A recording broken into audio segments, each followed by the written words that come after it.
Good morning, good afternoon, good evening, and good night, wherever you're joining at from the world. Welcome back to the podcast. Welcome back to the show. My name is Josh McCartney, and I'm going to be your host and coach today. Now, I figured today I'd give you a couple of tips to be able to improve the power of your focus, what it is, what it does, how to use it, how not to use it, and just a few little things to try to improve the quality of your current area of life. Now, I was actually doing a podcast this morning on another guy's show called Neat, and one of the things he brought up was the inability to focus and to bring his attention back to the present moment, how that's affecting his work, his life, and relationships. Now, mindfulness and meditation is actually incredibly simple, and it's incredibly powerful, and it's something that hasn't been a secret for thousands of years, but a lot of people think that they're above it, or they think that they're doing it wrong, they think they're failing, and it's a pretty common thing to go through. So let me talk about what focus is. Let's talk about what focus isn't. Let's talk about multitasking. Let's talking about meditation, okay? So the first thing is stop trying to multitask. Multitasking just isn't a thing. If you're going to counter me and say that a woman can hold a baby and cook the dinner and do the laundry and do the clothes, clean the floor, whatever, that isn't multitasking, because each one of those tasks are a separate task. And what she's doing is actually switching between those tasks. So let's say that she's on the phone, she's talking to a friend. While she's talking to the friend, everything's okay. But then the baby starts crying and she's now distracted from the conversation from the friend, which means the conversation isn't as good as it could be. And then she realizes that the water is boiling on the stove. So now she's not able to attend to the baby as well as she's able to attend to the phone call. And now the water's boiling, so she's not cooking as good as she could as well. And then let's go with the clothes or whatever. She realizes the washing machine finishes, and then the water's boiling, and then the baby's crying, and then the friend isn't able to have an honest one-to-one conversation when she's just gone through a breakup with the boyfriend or whatever. Now, in this scenario, if she focused on one single task at a time, each one of those tasks would be done better. But the problem is, you're not able to focus on all of them at once. That's why it becomes overwhelming, because there's so many tasks running and you're not able to actually keep up with them all. And this isn't supposed to be about roles within the genders or anything like that. This is just something that people have come back to me a few times with, saying people can multitask, and the actual fact is we're not able to. If you try to focus on multiple tasks at one time, your ability to do any of them declines significantly. So the first thing you want to try to do is get rid of multitasking by all means possible. If you're at work, set a timer for 25 minutes to focus on one set of tasks only. Just one task, one area of tasks, whether it's emails or whether it's following up on reports and delegating tasks or whatever it is. Focus on the one task at one time.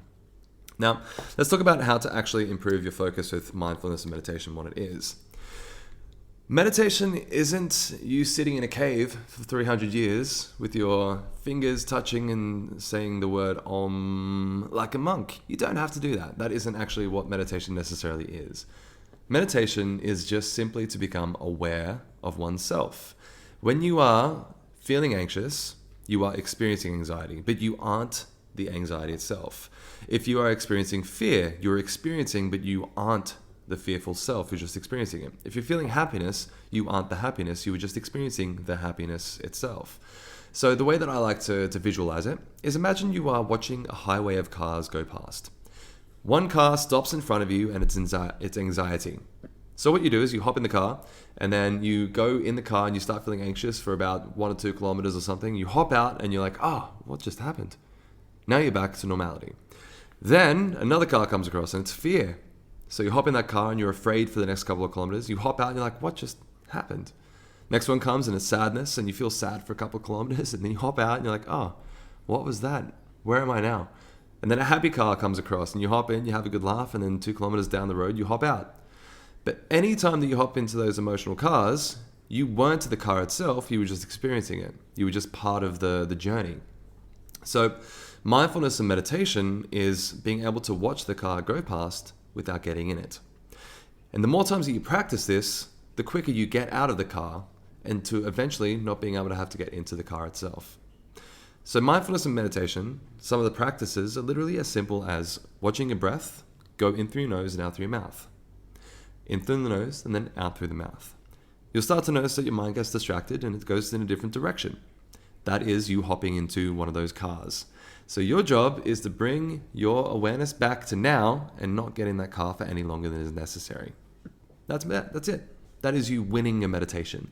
But there is no outcome when it comes to meditation. There is no perfect meditation. There is no perfect outcome. There is no end of the process. The process is the meditation. The outcome is meditating.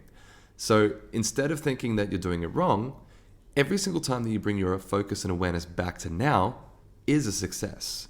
You have essentially just done a mental repetition at the gym and started to build that bicep muscle or that memory muscle or that meditation and mindfulness muscle. You have just done a mental rep. And your job is just to do more reps over time. That's it. That's meditation. That's all it needs to be. And what you'll start to notice is in the rest of your life, when you start to hop into that anxious car, well, you can jump out of it and eventually not even get in it in the beginning. Now, emotions are just things to tell us to do things. If you are anxious, it means you need to do an action. If you are fearful, it means to get out of that fearful state and get away from the danger. If you are happy, it just means you're having a good time. But none of those emotions are actually who you are. It's just something that you do and it's telling you to do something. So if next time you find yourself being anxious, think to yourself, what do I need to get done that I'm avoiding? The simple act of doing the thing that you've been avoiding will stop you from feeling anxious. But the longer you put off that task, the longer you avoid it for, the more that starts to turn into a mood. That mood can last from a series of days to weeks to months to years until you become an anxious kind of person. But at any point at that time, you aren't the emotion, you're just experiencing it. Okay? So your job is to watch the car go past, not get in it, get out of it, and take your awareness back. Come back to the breath, come back to the senses, all right? The senses, the thing that we have, touch, taste, sight, sound, smell, all those. Once you come back to your senses, you're grounded in the moment. And that allows you to actually step out of that car and come back to now. That's a really good way to actually come back to the moment, is to feel your senses. Now, a lot of these things are literally just a practice. You find people who are happy generally decide not to feel anxious and scared. The people who are scared and anxious generally practice it and find ways to reinforce their belief about why they're anxious and scared. But at no time is anybody the actual emotion. We just get lost in that car and we drive away in that emotion for long periods of time until we believe that that's who we are. But at every single moment, you have the choice and the decision, once you choose it, to hop out. Does that mean you won't ever experience it again? No. God, no. Emotions are part of who we are. They're there to tell us to do things. They're there to help us to survive. But the brain was designed for thousands and thousands of years ago when we actually had to really follow those emotions so we didn't get eaten by lions, for example. Nowadays, we can get anxious by thinking about the rent that's due next year. Think about that. We're preemptively getting anxious for something that's not even anywhere near close to us. And then we get lost and carried away in it, and then we think that we are that anxious person and we get lost. Okay? So your job is to come back to the present moment, decide, does this emotion serve me? And how can I just come back to the moment and release it? The more times you release it, the more you become a very peaceful kind of person.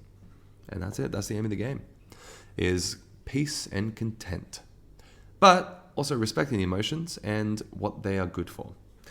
So I kind of went off in a little bit of a topic there, a little bit of a tangent into emotional health and how to use anxiety and how to use meditation, mindfulness to overcome emotions you don't really want. And it all comes down to your focus and your attention. Okay? When we are emotional, we focus on that emotion. The emotion is telling us to do something, so the brain pays a lot more attention. So your job is to be able to improve your focus. Once you start improving your focus and focus on things that actually benefit you, then you can start to increase the quality of your life. Wow, I'm getting tongue-tied today. Don't know what's going on. Maybe I need to drink some more mate. If you've not drank yerba mate, you're missing out. So if you find this useful, if you think that it's going to benefit somebody that you know and love, please share it through. That'd be real cool, and I appreciate it very much. Otherwise, if you have any content ideas or anything that you want to hear, please just let me know. And also, if you are interested in potentially working with me, just send me through a message on Instagram or on email at josh@memoryplaybook.